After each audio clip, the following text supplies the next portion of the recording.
جی ہزار صاحب بتائیے گا کیا یہ واقعہ تھا، کوئی تفصیل آپ کے پاس ہے، کوئی موجود ہے کہ ایک ایسی خاتون کو جو ایک جس کو ہم کہہ سکتے ہیں کہ ہماری ہاکی ٹیم کا بھی حصہ تھیں، ان کے پاس اور بھی مواقع ہوں گے، ان کو کیا ضرورت محسوس ہوئی کہ وہ اس طریقے سے کوشش کر رہی تھی ملک سے نکلنے کی؟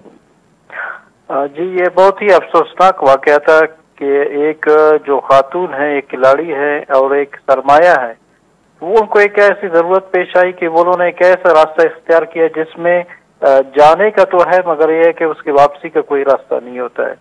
تو جب شروع میں ہم نے یہ خبر انویسٹیگیٹ کی تو پتہ چلا کہ یہ جو خاتون ہے ان کا تعلق کوئٹہ ہے یا مری آباد ہزارہ قبیلے سے ان کا تعلق ہے۔ تو انہوں نے یہ کوشش کی، ابتدائی طور پر فیملی نے ہم سے یہ بات کرنے سے منع کیا کیونکہ وہ جب ان کو خبر پہنچی تو بہت صدمے میں تھی۔ تو بعد میں انہوں نے کہا کہ واقعی انہوں نے ایک کوشش کی تھی مگر اس کی وجہ یہ بنی کہ ان کا ایک بچہ ہے جو کوئی کسی بیماری میں مبتلا ہے۔ تو معاشی حوالے سے جب فٹ بال جو شروع میں کھیلتی تھی بعد میں ہاکی کی طرف چلی گئی، تو ان کی جاب چلی گئی تھی اور ان کے پاس وسائل نہیں تھے کہ وہ ان کا علاج کر سکے۔ جو ایسی بیماری میں تھی جن کا علاج یہاں پر جو ہے مشکل ہے، مطلب ان کے دماغ میں کوئی مسئلہ تھا۔ تو انہوں نے کوشش کی کہ ہم یہاں سے چلے جائیں کسی اور غیر ممالک میں، وہاں کچھ پیسے کما کے پھر اپنے بچے کو لے جاؤ اور وہاں پہ علاج کروائے۔ تو یہ ہے تو بہت ہی افسوسناک کہ ایک ایسے۔ تو ہزار صاحب یہ بتائیے گا کہ ان کی کیا یہ ایک ہی اولاد تھی، شوہر تھے، شوہر کہاں ہیں، کیا وہ بھی کشتی میں سوار تھے، کیا تفصیلات ہیں باقی فیملی کے بارے میں؟ بچے کی عمر کیا ہے، وہ کدھر چھوڑ کے گئیں؟ بچہ تو ادھر ہی ہے، کوئٹہ میں ہے، کیونکہ وہ تو مریض تھا تو اس کو لے جانا بھی مشکل کام تھا۔ تو یہ خود سیٹل ہونے جا رہی تھی تاکہ وہ سیٹل ہو جائے تو پھر بچے کو لے آئے۔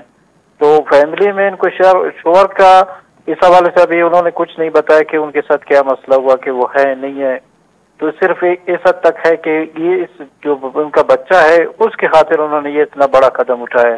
اور جو فیملی والوں نے بتایا، جو اس کی بہنیں ہیں، دوسرے ہیں، انہوں نے کہا کہ ہماری جب تک اس کے ساتھ ترکی تک ہمارے پاس جو اطلاع ہے کہ یہ لیگل طریقے سے وہاں تک جو پہنچی تھی، مگر اس کے آگے پھر یہ انہوں نے جو غیر قانونی راستہ اختیار کیا تو وہ اس کے بعد پھر یہ جو ہے مسئلہ ہوا۔ تو کیا فیملی کو معلوم تھا کہ یہ غیر قانونی راستے سے آگے جائیں گی؟